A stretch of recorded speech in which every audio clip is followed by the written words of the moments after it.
बच्चों, प्रत्येक दिन की तरह आज भी हम लोग साइंस का 30 प्रीवियस ईयर का प्रश्न करने वाले हैं, जो आपको पारा medical, polytechnic, ITI, railway and SSC की तैयारी करने वाले बच्चों के लिए लाभकारी होगा।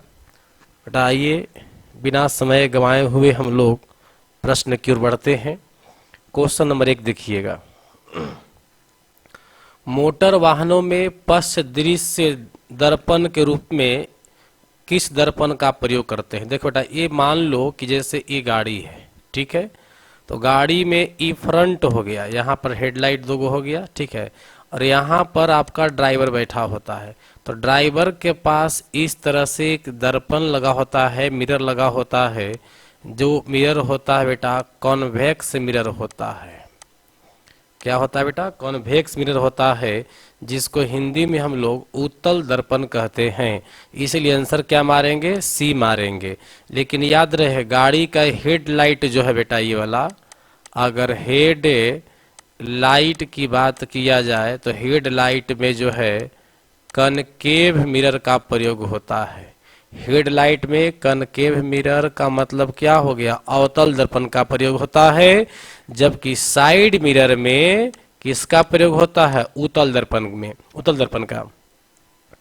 तो बच्चों ये ध्यान दीजिएगा आप लोग कि गाड़ी में दो तरह का दर्पण लगा हुआ होता है। एग्जाम में अक्सर पूछे जाते हैं। पश्च दर्पण कहे, साइड मिरर कहे, इसको हम लोग, जो ड्राइवर के बगल में दर्पण होता है, इसको हम लोग बेटा साइड मिरर भी कहते हैं। क्या कहते हैं? साइड मिरर भी कहते हैं। तो साइड मिरर हो या पश्च दृश्य दर्पण हो, ये दोनों किसका बना होता है? उत्तल का ही। ये दोनों उत्तल ही, एक ही दर्पण है। इसी को पश्च दृश्य दर्पण कहिए या साइड मिरर कहिए, ये दोनों में उत्तल दर्पण होगा। और हेड लाइट में देखो, लाइट में कैसे, लाइट एक्चुअली में ऐसे कटोरी की तरह होता है। ऐसी कटोरी में से यहाँ बल्ब लगा होता है। देखो बात समझ बेटा, देखिए यही आपका समझो कि हेड लाइट है। तो ये जो लाइट कटोरी होता है ना, ऐसे, ये अवतल दर्पण होता है। चलिए, तो गाड़ी की हेड लाइट में अवतल दर्पण और साइड मिरर में उत्तल दर्पण। अब चलते हैं क्वेश्चन नंबर 2 की ओर। प्रेशर कुकर में भोजन जल्दी पकता है ना? प्रेशर कुकर में भोजन जल्दी पकता है। एक बात मेरा समझो पहले, जैसे मान लो कि यहाँ पर इसमें कोई लिक्विड या गैस बर्तन में भरा हुआ है, ठीक है, और यह इसको नीचे से हीट किया जाता है। तो हीट करने के बाद यह हमेशा इसके मोलेकुल्स जो है ऊपर उठना चाहेगा, ऊपर उठना चाहेगा।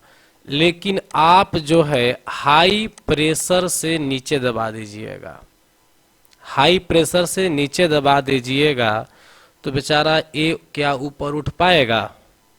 सोचो, आप ऊपर से हाई प्रेशर बढ़ा दीजिए, प्रेशर बहुत हाई कर दीजिए, तो ये मोलेकुल तो ऊपर नहीं उठ पाएगा। तो अब बताओ, जब मोलेकुल ऊपर नहीं उठ पाएगा ये वाला, तब ये जानते हैं क्या होगा? उठने के लिए ये बहुत हाई एनर्जी खोजेगा कि भाई कैसे हम उठें। तो इसके लिए जो है यह उच्च ऊर्जा का तलाश करेगा, उच्च ऊर्जा का तलाश करेगा, उच्च ऊर्जा का तलाश करेगा। तो उच्च ऊर्जा कहाँ से मिलेगा? तो मिलेगा हीट से। तो जितने हीट बढ़ाइएगा उतने इसको एनर्जी बढ़ते जाएगा।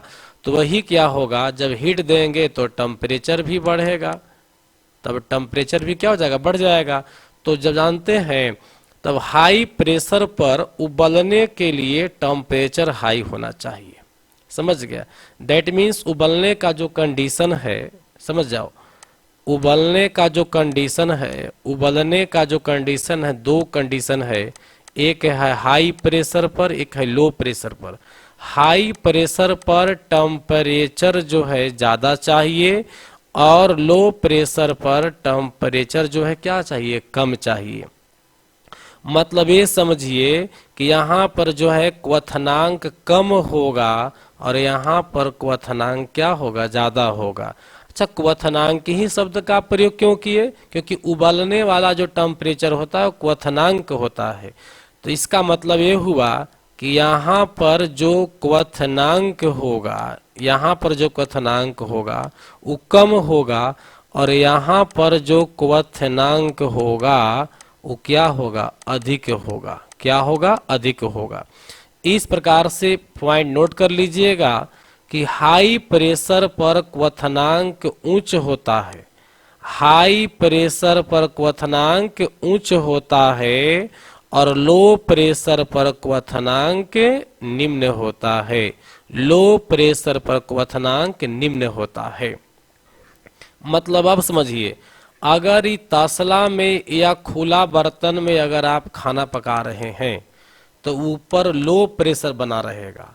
अब अगर मान लो कि आप यहाँ पर कुकर में खाना पका रहे हैं, इस प्रकार से कुकर में खाना पका रहे हैं, तब इसमें हाई प्रेशर रहेगा। तो हाई प्रेशर रहेगा तो क्वथनांक ज्यादा होगा, टेम्परेचर ज्यादा होगा, और यहाँ पर लो प्रेशर है ना बेटा यहाँ पर, तो यहाँ पर टेम्परेचर क्या होगा? कम होगा। समझ रहे हैं? तो अब क्या होगा कि खुला बर्तन में क्वथनांक क्या? कम रहेगा, तो पानी बहुत जल्दी सूख जाएगा, कम टेम्परेचर पानी सूख जाएगा, जिससे गर्म होने का मौका नहीं मिलेगा। अब मान लो इतना क्वथनांक कम जाए ना कि पानी 40 पर उबल जाए, बताओ 40 डिग्री सेल्सियस पर चावल कभी सिंझेगा? नहीं ना सिंझेगा, भुन जाएगा भी नहीं। और वही जब प्रेशर हाई कर देंगे तो क्वथनांक हाई हो जाएगा। पानी जो उबलना था 100 पर उबलेगा 1000 पर, 800 पर, 1200 पर उबलेगा। तो सोचिए जिस समय किसी वस्तु का टेम्परेचर 1200 होगा तो सिंझिल बाकी रहेगा, सिंझाइन हो जाएगा। समझ गए? तो याद रखिए बेटा, प्रेशर कुकर में भोजन जल्दी क्यों पकता है? क्योंकि कुकर बंद होता है तब प्रेशर हाई होता है। तब प्रेशर जब हाई होगा तो क्वथनांक भी क्या होता है? ज्यादा होगा। तो यहाँ आंसर बी मारेंगे, पानी का क्वथनांक बढ़ जाता है। पानी का क्वथनांक बढ़ जाता है, जिसके कारण भोजन आसानी से सिंध जाती है। चलिए अब देखते हैं क्वेश्चन नंबर 3। हीलियम 24 की बंधन ऊर्जा 28 मेगा इलेक्ट्रॉन वोल्ट है। देखिए, जब हम हीलियम 24 को तोड़ने के लिए चाहें तब इस पर हमको बाउंड एनर्जी कितना मिल रहा है? 28 मेगा इलेक्ट्रॉन वोल्ट मिल रहा है। ठीक है, तो कहता है इसके प्रति न्यूक्लियन बंधन ऊर्जा क्या होगा? प्रत्येक न्यूक्लियन, तो न्यूक्लियन का मतलब होता है बेटा, जैसे देखो ए परमाणु है, तो जो नाभिक में प्रोटॉन और न्यूट्रॉन होते हैं इसी को न्यूक्लियन कहते हैं। तो हीलियम 2 में अगर हीलियम 2 है तो हीलियम 2 है, तो इसका मतलब है कि इसमें प्रोटॉन 2 होगा और न्यूट्रॉन भी कितना होगा? 2 होगा। चूंकि जो परमाणु संख्या होता है वही प्रोटॉन की संख्या होता है। अब प्रोटॉन की संख्या न्यूट्रॉन की संख्या जोड़ करके ये भार प्राप्त होता है। तो देखिए 2 2 4 भार हो गया ना है। तो इस तरह से हीलियम में 2 प्रोटॉन और 2 न्यूट्रॉन, मतलब कह सकते हैं कि हीलियम के अंदर न्यूक्लियन जो है वह है आपका कितना है? 4 है। तो 4 न्यूक्लियन पर 28 मेगा इलेक्ट्रॉन वोल्ट एनर्जी है। इसीलिए एक न्यूक्लियन पर कितना होगा बेटा? तो 28/4 7 कितना? 28, मतलब 7 मेगा इलेक्ट्रॉन वोल्ट आंसर, यानी डी मारेंगे। क्लियर हो गया? चलिए अब चलते हैं क्वेश्चन नंबर 4 की ओर। 4 को देखो तो, कपड़ों को सुखाने के लिए निम्नलिखित में अवस्था का कौन सा समूह उपयुक्त होगा? कपड़ा जल्दी सुखाना है तो इसमें कौन का 1 2 3 4 4 को कंडीशन दिया हुआ, कौन सही होगा? है ना? देखिए, तो कपड़ा सुखाना मतलब बताए थे, कपड़ा सुखाना है, जल्दी सूखना है, तो 4 कंडीशन याद रखिएगा। वायु वेग उच्च होना चाहिए, वायु वेग उच्च होना चाहिए। दूसरा, आर्द्रता लो, मतलब निम्न होना चाहिए। तीसरा, ताप, ताप जो है उच्च होना चाहिए। ताप क्या होना चाहिए?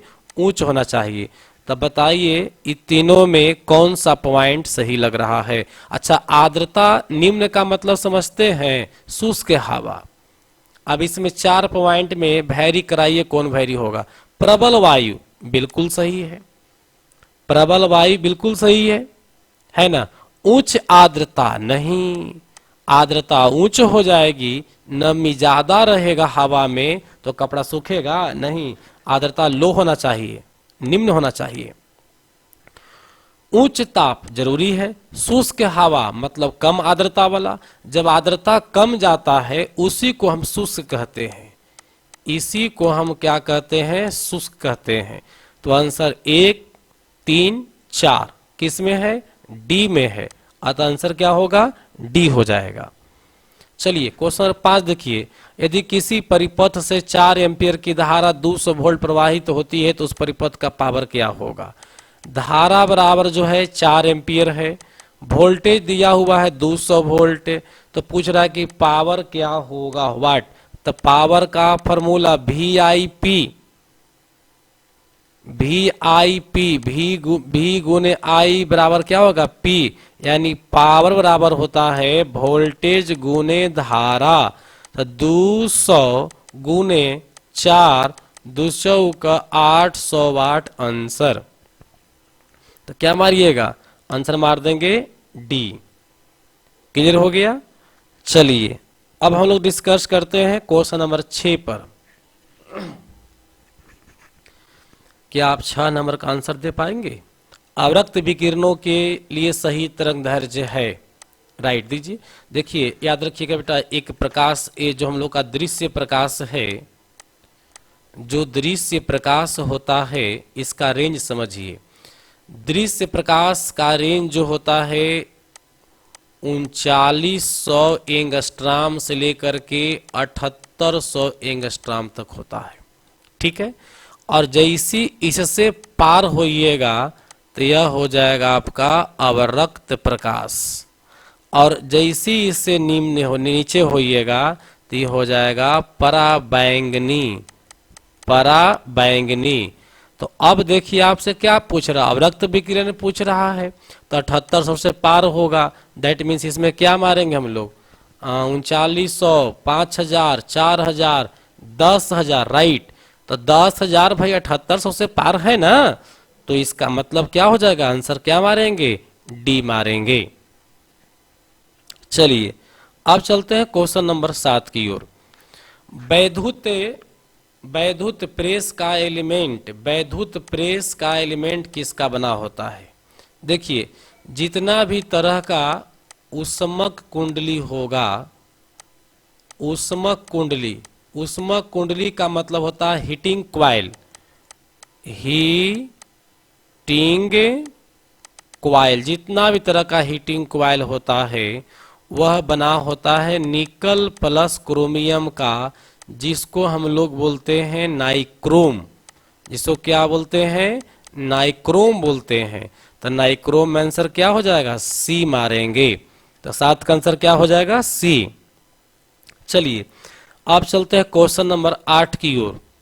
न्यूमेरिकल है, एक मोटर गाड़ी गया से पटना के लिए 40 मीटर प्रति सेकंड की चाल चलना प्रारंभ करती है और पटना पहुंचते ही गाड़ी की चाल 90 किलोमीटर पर सेकंड हो जाती है। तो बताएं कि गया और पटना के ठीक बीचों बीच जहानाबाद में गाड़ी का चाल क्या रहा होगा। जैसे मान लो कि यह गया हो गया, ठीक है, और यह आपका क्या हो गया? पटना हो गया। गया में गाड़ी का चाल कितना था? 40 मीटर पर सेकेंड, और पटना पहुंचते ही गाड़ी का चाल हो गया 90 मीटर पर सेकेंड। तो आपसे पूछ रहा है कि ठीक बीचों बीच जहानाबाद में गाड़ी का चाल क्या होगा। तो कुछ नहीं करो, बस इसका सिंपल सा फॉर्मूला है, लगा दीजिए v बराबर √v1 into v2। That means क्या हो जाएगा? बराबर हो जाएगा 40 गुने 90 और रूट में, तो ये हो जाएगा 3600 रूट में, यानी 60 मीटर पर सेकंड आंसर क्या मारिएगा, आंसर डी मारिएगा। ये फॉर्मूला हम लाए कैसे, तो इस पर लाए, देखिए ए बट्टा बी बराबर बी बट्टा सी। चूंकि गया और पटना को जहानाबाद दो भागों में बांट रहा है, जो गया से जहानाबाद का डिस्टेंस रेशियो है वही रेशियो जहानाबाद से पटना के बीच का है, इसलिए यानी ए बटा बी बराबर बी बटा सी। तो क्या इससे डिस्कस निकल जाएगा, देख लो, बन जाएगा बी स्क्वायर बराबर ए सी, इसीलिए बी बराबर अंडर रूट ए सी। तो ए सी का मतलब क्या, ए गया हो गया, सी पटना हो गया। क्लियर हो गया। चलो अब चलते हैं क्वेश्चन नंबर 9 की ओर। किसी वायर से 5 मिनट में 6 गुने 10 का पावर 4 कूलम्ब आवेश का प्रवाह होता है। आवेश जो है Q बराबर हो गया 6 गुने 10 का पावर 4 कूलम्ब। टाइम लग गया आपका 5 मिनट हो गया। 5 मिनट का मतलब हो गया 6 × 5 = 300 सेकंड हो गया। ठीक है, निकालना क्या है, धारा। धारा का फॉर्मूला होता है Q/T।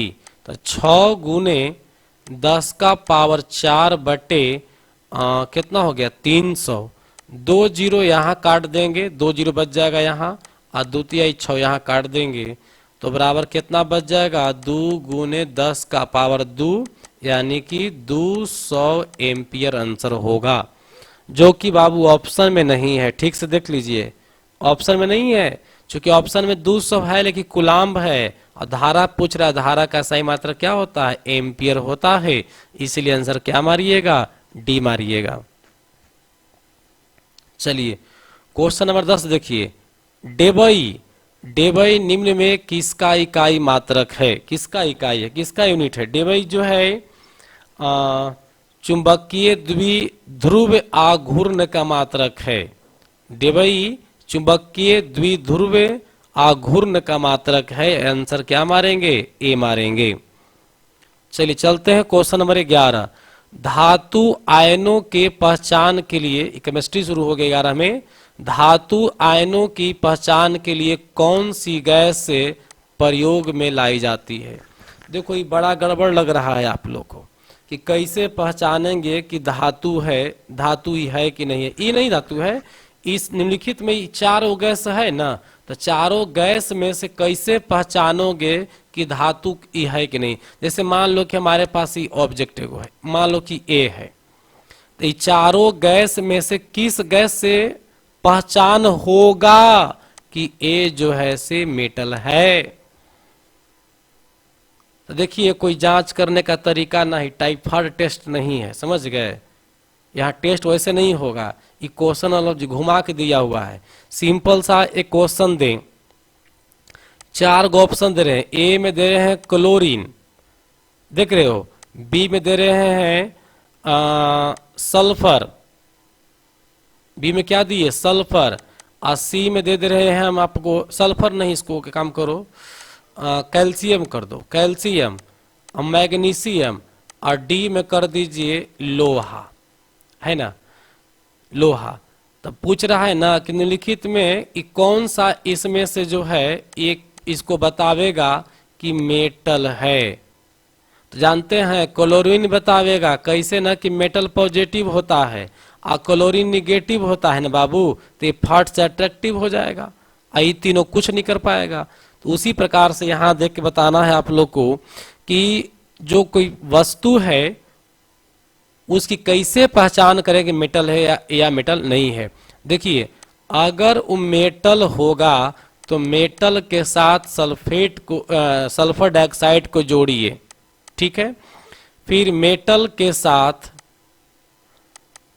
कार्बन डाइऑक्साइड को जोड़िए, मेटल के साथ हाइड्रोजन सल्फाइड को जोड़िए, और मेटल के साथ सल्फाइड SO3 को जोड़िए।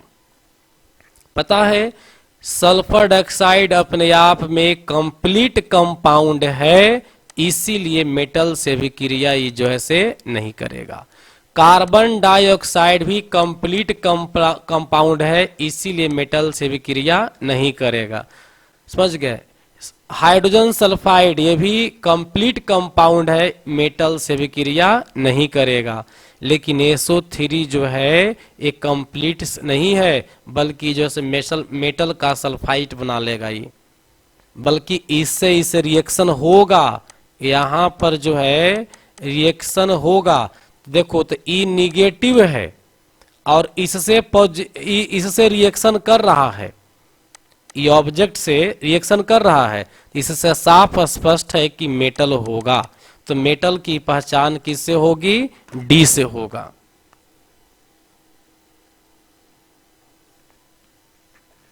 चलिए अब देखते हैं क्वेश्चन 12। कैंसर के उपचार में सामान्यतः प्रयुक्त किसको होगा? कोबाल्ट 60 का प्रयोग करते हैं। बड़ी VVI क्वेश्चन है, नोट कर लीजिएगा, एकदम VVI है। 13 बॉक्साइट अयस्क है, आप लोग बताओ फटाफट। हाँ बहुत इजी क्वेश्चन है। बॉक्साइट अयस्क है, किसका अयस्क बताइए आप लोग, ये आप लोग काम रह गया। लोहा का, चांदी का, पारा का, ये पोर लिखा गया, एक्चुअली पारा होगा, पारा होगा यहाँ। एल्युमिनियम की किसका होगा बताइए।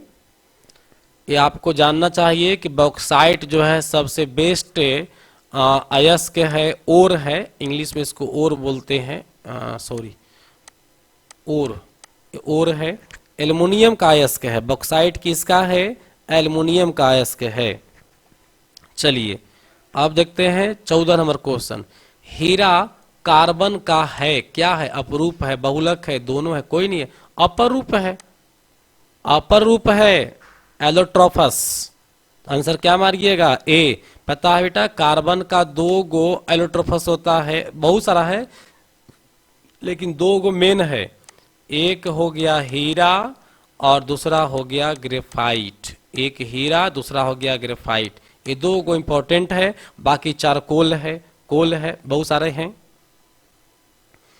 15 नंबर क्वेश्चन देखिएगा। पीच ब्लेंडी अयस्क है, पीच ब्लेंड मतलब पीच ब्लेंड जो है किसका अयस्क है? तो रेडियम का अयस्क है, नोट कर लीजिएगा। पीच ब्लेंड किसका अयस्क है? रेडियम का अयस्क है, नोट कर लीजिएगा। चलिए अब देखते हैं क्वेश्चन नंबर 16। भारी जल का अनुभार क्या होगा? भारी जल का अनुभार क्या होगा? निकाल के देखिए क्या आंसर आया। अरे यार निकालने की जरूरत क्या, ऐसा तो छोटा छोटा क्वेश्चन है, इसको याद करने का चीज है। देखिए एक पहले आपको निकाल के दिखला दे रहे हैं हम साधारण जल का, साधारण जल का, और एक तरफ निकाल कर दिखला दे रहे हैं आपको भारी जल का, है ना। साधारण जल का फॉर्मूला क्या हुआ? H2O मतलब हाइड्रोजन प्लस ऑक्सीजन, तो 1 + 1 + कितना 16 इक्वल टू कितना हो गया 18। भारी जल का फॉर्मूला होता है D2O, समझ गए? तो D2O का मतलब हो गया H2 + H2 + O। याद रखना है D बराबर होता है H2। हाइड्रोजन का सेकेंड समस्थानिक ड्यूटेरियम जो होता है, समझ रहे हो, H2 नहीं होगा, 2 एक्चुअली ऊपर होता है, ऐसे होता है एक्चुअली में, ऐसे। चलिए तो इसी को यूज करेंगे हम लोग। तो यहाँ पर हो गया इसका भार 2, इसका भार 2, इसका भार 16, 16 4 कितना हो गया 20।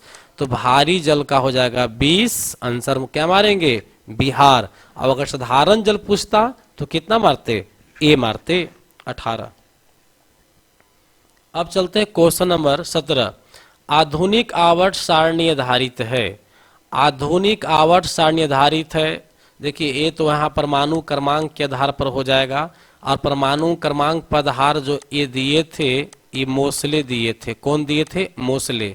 अब परमाणु भार पथ आधारित किनका? मेंडलीव का था। किनका था? मेंडलीव का था।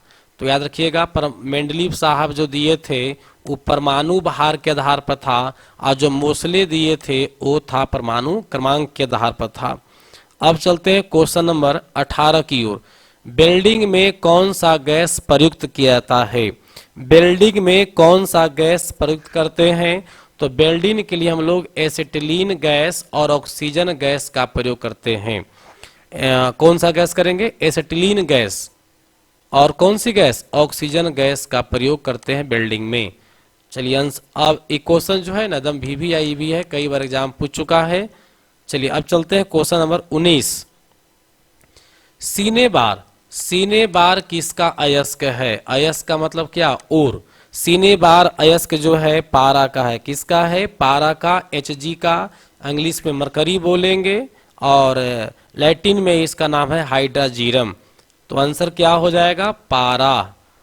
ए, पारा का लैटिन नाम हाइड्राजीरम, जिसको सिंबल क्या लिया गया? Hg लिया गया है, इंग्लिश नाम मरकरी हो जाएगा। चलिए चलते हैं केमिस्ट्री का लास्ट क्वेश्चन, 20वां नंबर पर है। आतिशबाजी में हरा रंग। आतिशबाजी का मतलब होता है बम पटाखा फोड़ना वगैरह, जब शादी उदी में या दिवाली में जो आप पटाखा छोड़ते हैं ना, उसी को आतिशबाजी कहते हैं।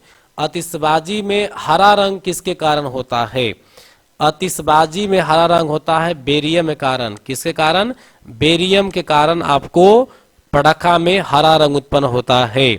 चलिए अब चलते हैं क्वेश्चन नंबर 21, जो बायोलॉजी का है। यहां से केवल पैरामेडिकल या SSC रेलवे के बच्चों काम में आएगा। निम्न में अच्छा भाई, अगर मान लो पॉलिटेक्निक के जो स्टूडेंट हैं PE वाला, वो पढ़ लोगे तो का नुकसान कर देगा। 10 क्वेश्चन है, पढ़ लो यार। अरे पॉलिटेक्निक करके फिर तो इसको पढ़ना ही ना पड़ेगा। चलिए, निम्न में कौन सा रोग विषाणु से होती है? विषाणु का मतलब क्या? वायरस से होती है। तो यहां पर हम अगर बात करें विषाणु से कौन कौन सा रोग होता है, छांटना है कि कौन सा रोग जो है विषाणु से होता है। विषाणु को अंग्रेजी में क्या कहते हैं? वायरस। और जीवाणु को कहते हैं हम लोग, जीवाणु क्या कहते हैं? जीवाणु कहते हैं बैक्टीरिया। क्या कहते हैं? बैक्टीरिया। तो इसमें हम लोग को प्रश्न है कि विषाणु से पहचानना है ना, तो याक्षमा, जिसको हम लोग ट्यूबरकुलोसिस यानी टीबी का एक रूप होता है, यह आपको होता है जीवाणु से। किससे होता है? जीवाणु जनित रोग है। टाइफाइड की बात करें तो टाइफाइड भी जो है जीवाणु जनित रोग है ना। अब विडाल टेस्ट से टाइफाइड की जांच होती है। इन्फ्लुएंजा जो है आपको विषाणु जनित रोग है। डिप्थीरिया जो है यह भी आपको जीवाणु जनित रोग है। तो आंसर विषाणु की बात हो रही है, इसलिए क्या मारेंगे? सी मारेंगे। ये सब नोट कर लीजिएगा, जीवाणु से कौन कौन रोग होता है, ऐसे हम कराने वाले हैं। आप लोग को थोड़ा सा टाइमिंग का प्रॉब्लम हो रहा है।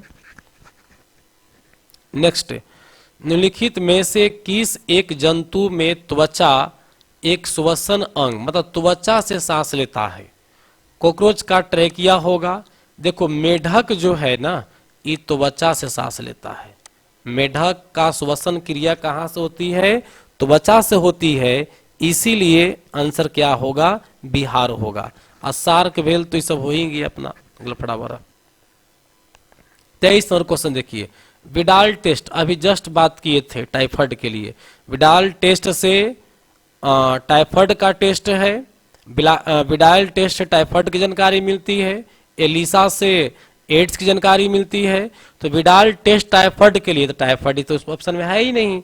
अरे भाई मोती झरा जो नाम ही देख रहे हो ना, मोती झरा नहीं दिख रहा है आप लोग को?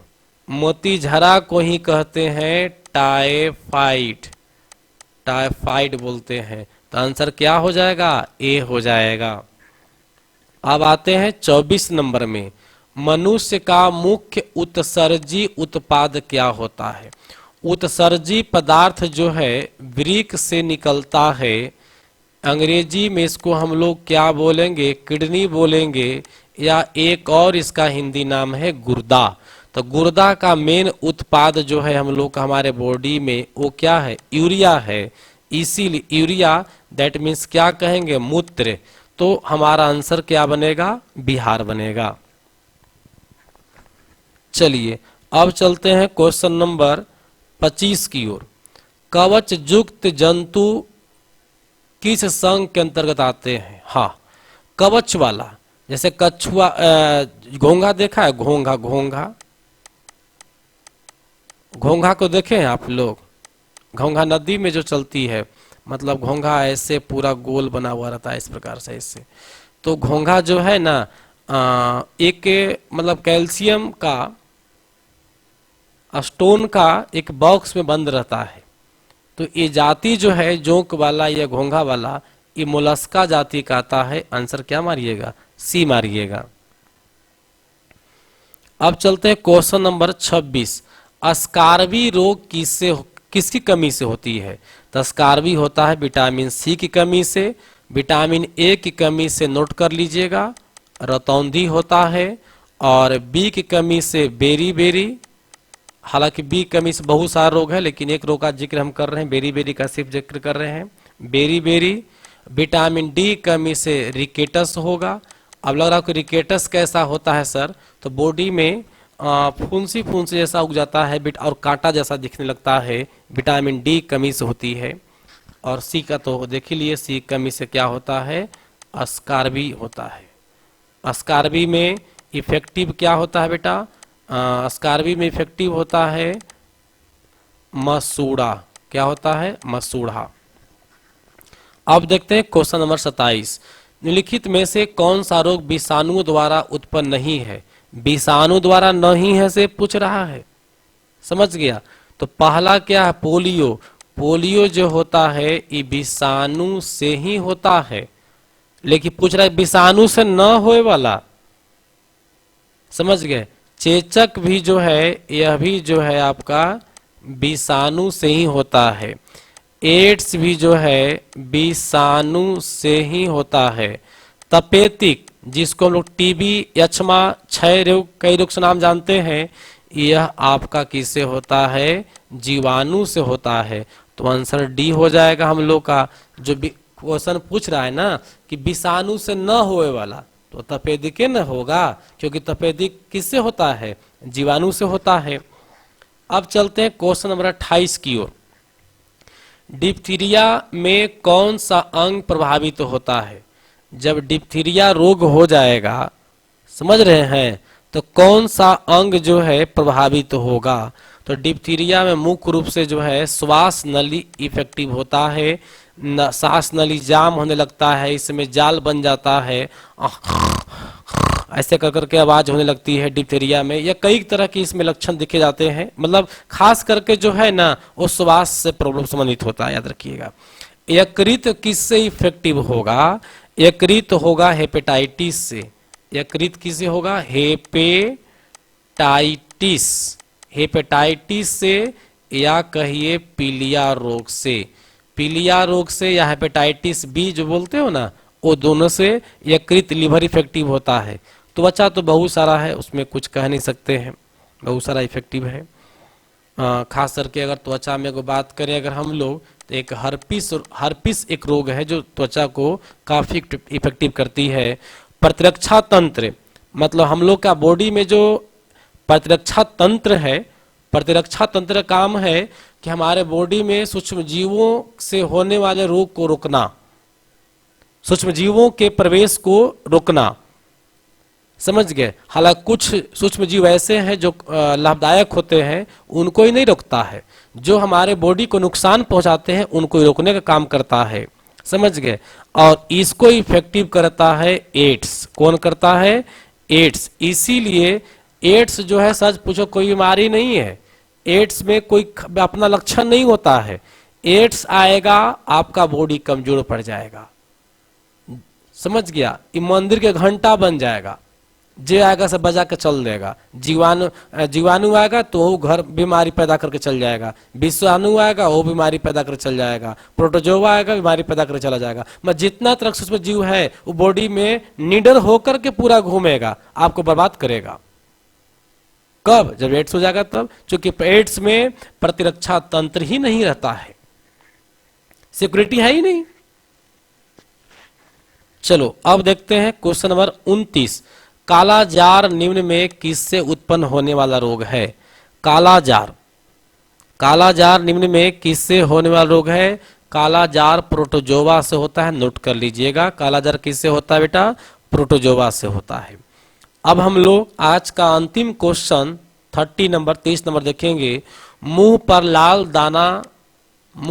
लाल दाना, सिर दर्द होना, हल्का पुल्का ज्वर यानी बुखार रहना किस रोग की पहचान है? तो यह पहचान किसका है? चेचक का है।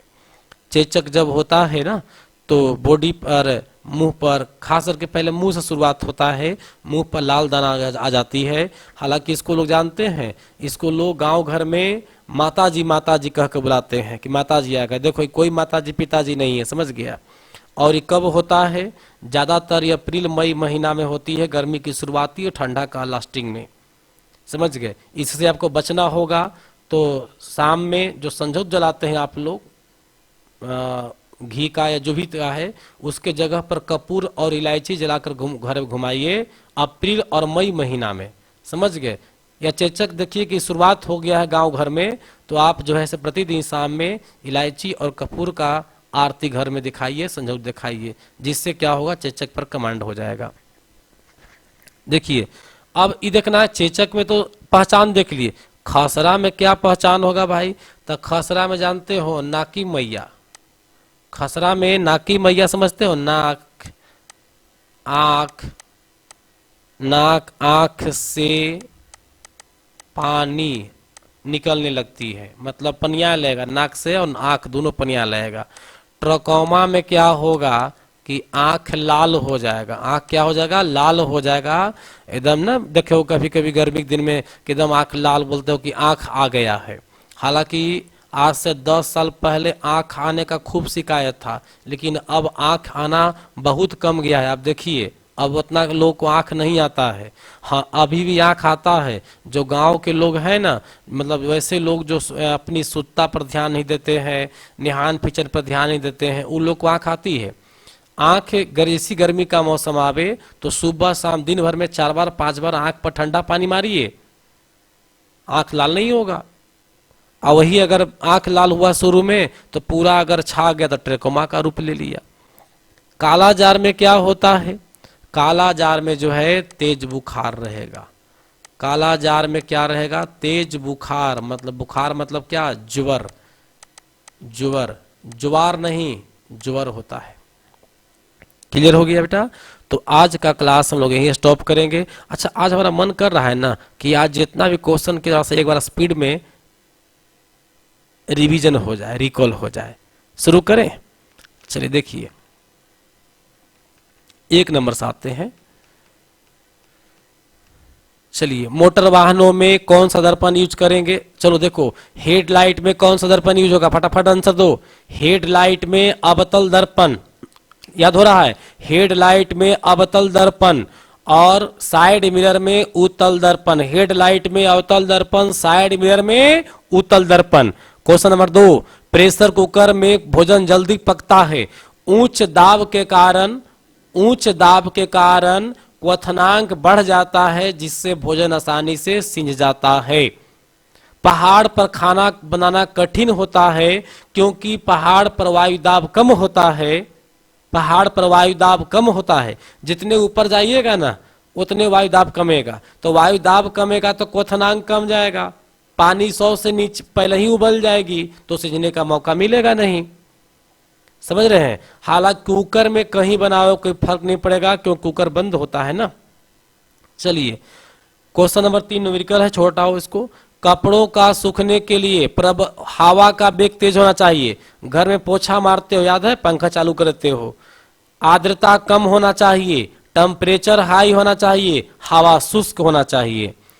5 में न्यूमेरिकल है 6 देखिए। अवरक्त विकिरण 3900 एंगस्ट्राम से लेकर करके 7800 एंगस्ट्राम तक दृश्य प्रकाश होगा। 3900 से नीचे जो होगा वो पराबैंगनी होगा, और 7800 से पार जो होगा अवरक्त प्रकाश होगा।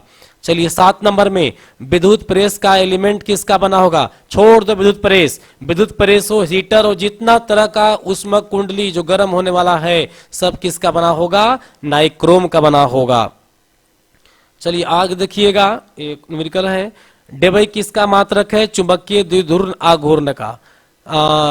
अब है धातु आयनों की पहचान निगेटिव पदार्थ से होगा। निगेटिव कौन है जी? ए वाला हो गया, SO3। आगे चलते हैं। कैंसर में किसका उपयोग करेंगे? कोबाल्ट 60 का उपयोग करेंगे। बॉक्साइड किसका अयस्क है जी? एल्युमिनियम का। हीरा किसका हीरा क्या है? तो हीरा और ग्रेफाइट कार्बन का अपर रूप है। हीरा और ग्रेफाइट कार्बन का अपर रूप है। पिच ब्लेंडी क्या है? रेडियम का अयस्क है। रेडियम का क्या है? अयस्क है। भारी जल का अनुभार 20, भारी जल का अनुभार 20, साधारण जल का अनुभार 18, साधारण जल का अनुभार कितना होगा? 18। नेक्स्ट, आधुनिक आवर्त सारणी निर्धारित है परमाणु क्रमांक पर यानी परमाणु संख्या पर, परमाणु संख्या पर आधारित है। और यह सिद्धांत कौन दिए थे? मोसले दिए थे। अब परमाणु भार पर जो सिद्धांत आधारित है वो किसका था? मेंडलीव का था। मेंडलीव का जो आवर्त सारणी है परमाणु भार पर आधारित है, मतलब परमाणु जो एलिमेंट को मेंडलीव सजाए थे वो परमाणु भार बढ़ते क्रम पर सजाए थे। अब मोसले जो एलिमेंट को सजाए परमाणु संख्या बढ़ते क्रम पर सजाए थे। आइए 18 में बिल्डिंग में किसका प्रयोग करेंगे? एसिटिलीन का और ऑक्सीजन का। देखो कहीं भी जलने, बिल्डिंग कब होता है? जब जलता है, पिघलाते हैं कोई चीज को, तो जलने का कहीं भी सेंस होगा तो ऑक्सीजन जरूर होगा, याद रखना। अगला, सीने बार निम्न में किसका अयस्क है? पारा का। सीने बार किसका अयस्क है? पारा का। आतिशबाजी में हरा रंग कौन उत्पन्न करेगा? बेरियम। Barium, barium. निम्न में कौन सा रोग विषाणु से होती है? यक्ष्मा, टीबी, तपेदिक, क्षय रोग जीवाणु से होती है। टाइफाइड भी जीवाणु से, इन्फ्लुएंजा विषाणु से, डिप्थीरिया किससे? जीवाणु से। नेक्स्ट, मेढक सांस लेता है त्वचा से। मेढक सांस लेता है किससे? त्वचा से, उसका स्पेशल नाक नहीं होता है। बिडाल टेस्ट मोती झरा, मोती झरा या टाइफाइड के लिए है। विडाल टेस्ट किसके लिए है? मोती झरा या टाइफाइड के लिए है। 24 नंबर, मनुष्य शरीर में सबसे प्रमुख उत्सर्जी अंग कौन है? यूरिया। यूरिया का किस में मिलता है? मूत्र में। यूरिया किस में मिलता है? मूत्र में। और सबसे बढ़िया उत्सर्जी अंग कौन है? किडनी। किडनी, वृक्क और गुर्दा। किडनी को ही हिंदी में वृक्क या गुर्दा कहते हैं। कवच युक्त जंतु मतलब घोंघा, जोक वगैरह हो गया, ये सब जितना है मोलस्का में है, एकदम अंदर से सॉफ्ट होता है, बिना हड्डी वाला, खाली बाहर में कवर रहेगा। अस्कारवी रोग होता है विटामिन सी की कमी से। अस्कारवी रोग विटामिन सी की कमी से, विटामिन ए की कमी से रतौंधी, विटामिन बी की कमी से बेरी बेरी, और विटामिन डी की कमी से रिकेटस होता है। चलिए 27, पोलियो। पोलियो या पोलिया किससे होता है जी? विषाणु से। चेचक विषाणु से, एड्स विषाणु से, तपेदिक, तपेदिक, यक्ष्मा है ना, या क्षय रोग, या क्षय रोग सब किससे होता है? जीवाणु से होता है। 28, डिप्थीरिया में कौन सा अंग प्रभावित होगा? डिप्थीरिया में श्वास नली। हेपेटाइटिस बी और पीलिया में, पीलिया का मतलब हो गया जॉन्डिस। जॉन्डिस, जॉन्डिस का नाम सुने हैं ना? जॉन्डिस, जॉन्डिस पीलिया रोग, हेपेटाइटिस, इसमें यकृत प्रभावित होता है। हर्पिस में त्वचा, हर्पिस में त्वचा। कालाजार, कालाजार किससे उत्पन्न रोग है? प्रोटोजोआ से है। लास्ट, मुंह में लाल दाना आना, मुंह पर लाल दाना, सिरदर्द, ज्वर किसका पहचान है? चेचक का। खसरा में क्या होगा? नाक आंख से पानी आता है। ट्रेकोमा में आंख लाल हो जाता है। कालाजार जब पकड़ेगा तो तेज बुखार हो जाता है। चलिए बेटा, फिर मिलेंगे हम लोग अगले क्लास में।